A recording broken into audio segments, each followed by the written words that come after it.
A gute Woche, Shavua Tov, and a good Yom Tov. It is Motzei Shabbos Parshas Vayigash, the fourth day of Teves. Tonight is Hey Teves, the fifth day of Teves.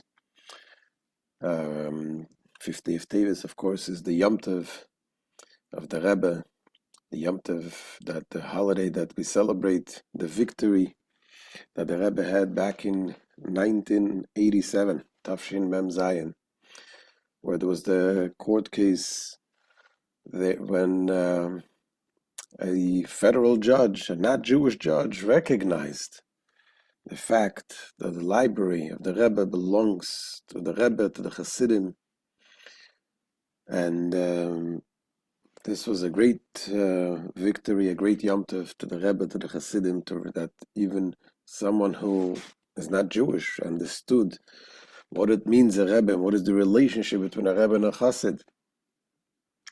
So, l'chaim, we should merit that this day, the holiday of redemption, we should be able to be redeemed completely. And we will learn today's Tanya, the Tanya of Shabbos, the fourth day of Teves. We began chapter 7 in the Tanya, and here the Alter Rebbe continues describing the animal soul. He said the Jew has two souls, the godly soul and the animal soul. The godly soul is pure, connected to Hashem. All of its faculties wants to be one with Hashem. The animal soul is looking for selfish things. And so the animal soul deals with the worldly things. Now, in the worldly things, we have the side of holiness and the side of unholiness. That's what we explained in the previous chapter. What is holy? Anything that is in sync with Hashem. A mitzvah to do, Hashem, fulfill Hashem's will, and so on. Anything you do is holy. Anything that Hashem wants. What is not holy, we all know, is the evil that is obvious, to do against the will of Hashem, to kill, to murder, to steal. All of the not good things is not holy. It belongs to the side of the klipa, the shell that conceals godliness. So there's such a shell that conceals godliness. We call it the sholish klipis atmi, is the ultimate impurity that cannot be elevated. Non-kosher animals cannot be elevated. You cannot eat it, cannot use them. And non-kosher talk, and so on. But then, today the Alter Rebbe says that there's also the neutral shell. That shell that can potentially be elevated. And that is most of the objects of this physical world. Food that is kosher. Animals that are kosher. Talk that is kosher, that is okay to speak. But it's neutral, it's not holy, it's not praying, it's not studying Torah. And here, when you're talking about these neutral things, what is important is to be mindful. When you're mindful that you're doing what you're doing for a good cause, you're doing it for Hashem, then it elevates that goodness that it potentially has into the holy side. You transfer it to the holy side. If you eat breakfast, you can eat breakfast because you're hungry. And then what happens? So that food which belongs to that neutral shell, meaning it's not on the holy side, it's on the other side, it's an evil side, because if it's not godly, it still belongs to the evil. But it's evil that can potentially be elevated. If you just eat it because you're hungry, you're not doing anything bad, but it stays where it is in the unholy side. But if you sit down before you eat the breakfast and say, wait a second, I'm going to eat breakfast because I need to be healthy. I need to be strong, to serve Hashem, to pray, to be able to go to work and to make a living, to feed my family. For what? Because that's what Hashem wants me. It is then what you're doing is that you're serving Hashem. It's like you're offering an offering to Hashem with your mundane activities. That is why the mindfulness on a daily basis is so important. You see, it is easier to sit down and study Gemara and study Torah than to eat breakfast or lunch or go take a walk or take a vacation. When you study Torah, when you do a mitzvah, you know you're doing the mitzvah. But when you're doing the mundane things, you have to be mindful of that. Anything what you do, it should be for the right cause. So let's see inside what the Alter Rebbe says. Chapter 7 says the Alter Rebbe. Ach nefesh achiyunis abahamis shebeyisrael, shemitzad aklipa melubeshes b'dam ha'odam kanis kaleil. However, unlike the life forms mentioned at the conclusion of chapter 6, which are derived from the 3 holy unclean klippas, the following life forms are derived from klippas noiga. What is klippas noiga? What we just said. It is the shell that's called noiga, which means it shines. That means the shell that conceals godliness, but it has the potential to shine. The vitalizing animal soul in the Jew, which is derived from the side of klippa, and which clothes itself in the human being's blood, providing him with physical life, as stated above. And the same thing, that's where it comes from klippas noiga, from that shell. And the same thing is also the souls of kosher animals, kosher living creatures. And the souls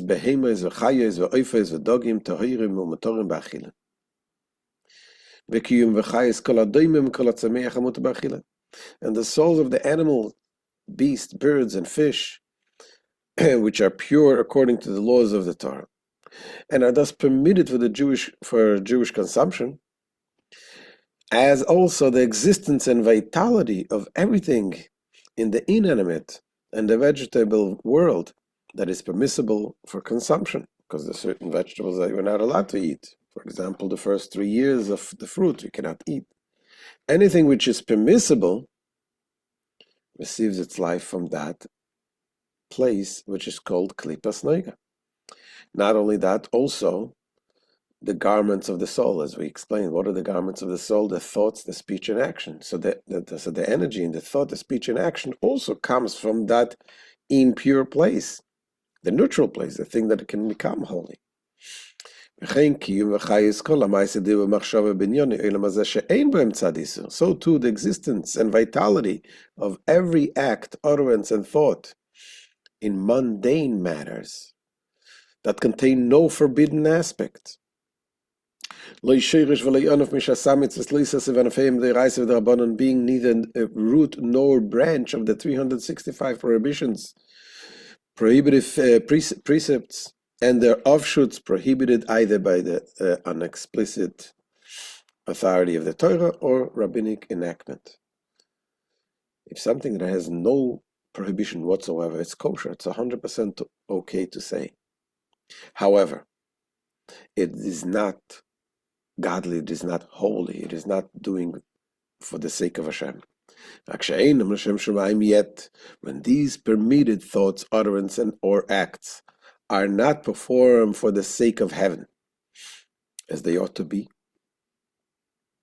instead is doing it only because I want to do it. It's not a sin, but it's not holy. Instead, they serve only the will, desire, and lust of the body. And even if it's really necessary for you to survive, you have to eat. But you're not mindful in your eating that you're doing it for the sake of Hashem.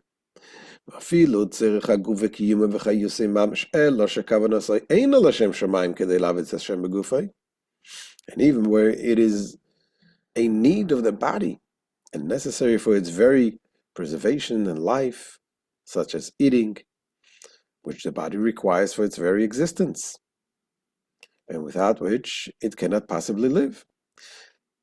Thus, the act itself cannot be faulted, but the fault lies in that his intention, is not for the sake of heaven, meaning to utilize his body as an instrument in the service of Hashem. So if he's not doing it, then he remains in the same level as the animal soul itself, which is a klipas noiga, that shell which conceals godliness.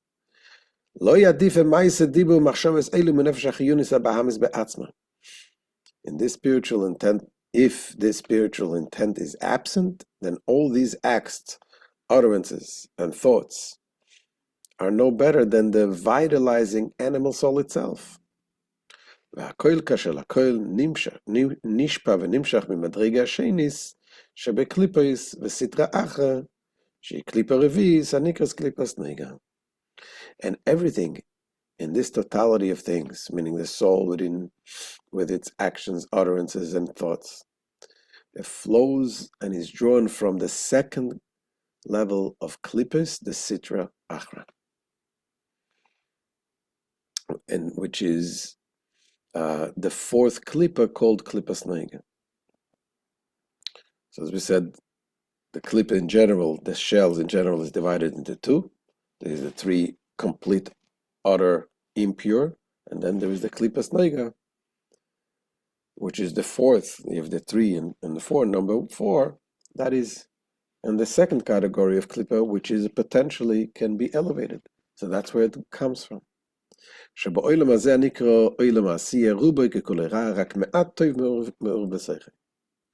in this world called the world of Asiya, the world of action, most, indeed almost all of the Klippas Nega is evil, with only a little good intermingled within it. And that little good needs to be elevated. From this minute amount of good within the Klippas Nega comes the good qualities which are found in the animal soul of a Jew, as is explained above, as we spoke about it in chapter 1. And this level, says the Alter Rebbe, this is an intermediate category between the complete impure and the level of holiness, because you have the potential to elevate it and take it out from the impure into the holiness by doing it mindfully for the sake of Hashem. Now, Klippas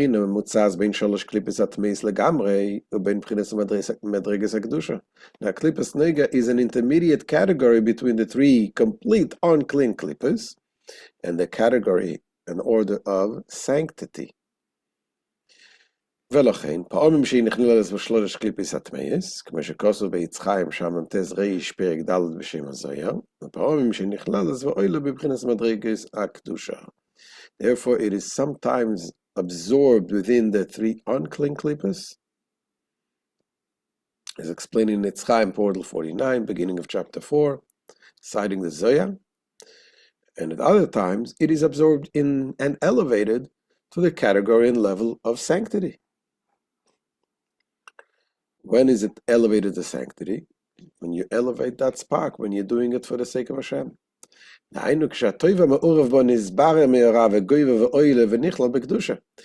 is, it is absorbed within sanctity when the good that is intermingled in it is extracted and separated from the evil, prevails over it, and is ascended to be absorbed in sanctity. And Alter Rebbe gives an example.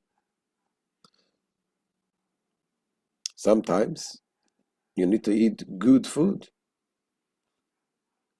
fat meat, drink good wine, and that makes the person able to study Torah better. For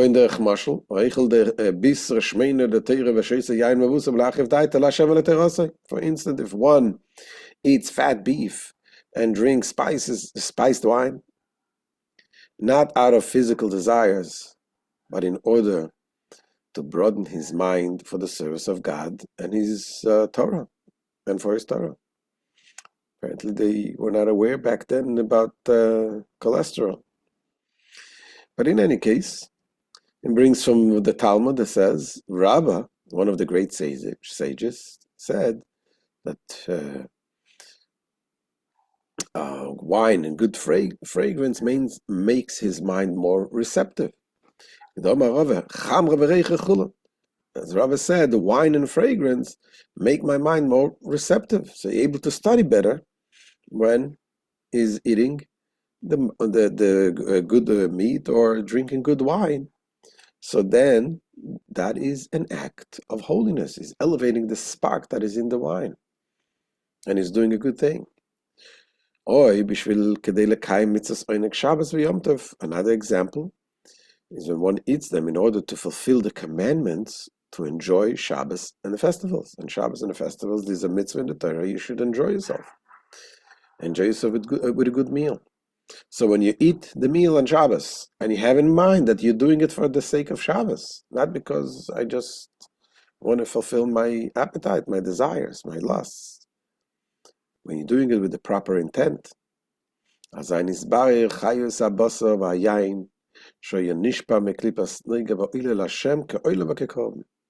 one eats and drinks in the above mentioned manner, then the vitality of the meat and the wine, which originates in klipas noiga, as we mentioned, this is then extracted from the evil and ascends to God like a burnt offering and like a sacrifice. It's just like you bring an offering in the temple. When you eat, when you sit down by the table and you eat, that's what they say. The table of the meal is like an altar. That's why we bring salt to the table. It's like where they bring salt on the altar. Another example, says the Alter Rebbe, is when you're using humor. You can have holy humor. He brings an example. Sometimes rabbis open the speech with a joke. And that is a whole. What does it do? It opens up the people's mind to become receptive. So that's exactly what Rava did when he would sit and study Torah with his students. He would crack a joke.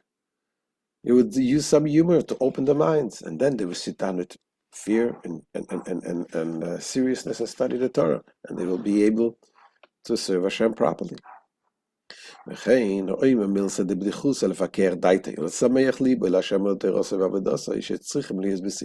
too, concerning speech, the vitality of words spoken for a sacred purpose ascends and is absorbed in sanctity. For example, he who makes a humorous remark to sharpen his mind and make his heart rejoice in God and his Torah and the service, which should be practiced joyfully. One of the mitzvahs in the Torah is you got to be happy. You got to serve Hashem with happiness. The service of Hashem. So when you're making yourself happy, whether using humor to make yourself happy, then that humor becomes like another offering to Hashem.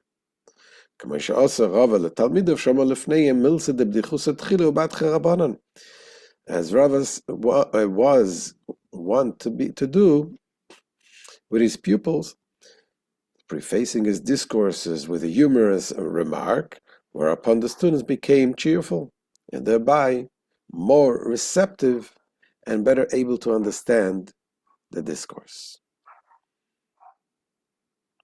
So that's the end of today's shir, and Mir Hashem will continue tomorrow. Certainly, you know what the message is here, what the takeaway. We are able to serve Hashem every moment of the day, if we only are mindful to do so. Shavua Tov and a good Yom Tov.